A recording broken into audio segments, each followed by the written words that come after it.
তোমার কাজল চোখে যে গভীর ছায়া কেঁপে ওঠে, ও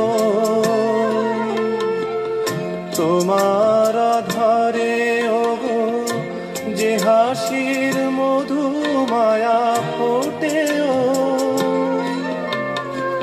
তারাই অভিমান বোঝে না আমার, বলে তুমি তো আমায় ভালোবেসেছ, শুধু আমার গোপন ব্যথা কেঁদে কেঁদে কয় কেন আরো ভালোবেসে যেতে পারে না হৃদয়।